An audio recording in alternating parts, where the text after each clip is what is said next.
Işığın sesi. Parıltının ışığı der ki, beyazlığımın ışığını gör ki, siyahlık beyaz olur parıltılarımla. Gör ki güzelliklerimin eşsizliğini, hüzün mevsimi bahar olur sevgimle. Duy ki mucizelerimin sesini, üzüntüler mutluluk olur içindeki sesle.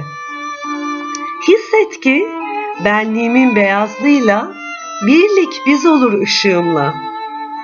İnan ki gücümün kuvvetiyle zayıflıklar güç olur benliğimle. Sev ki beyazlığımın saflığı ile belkiler gerçek olur bizlikle.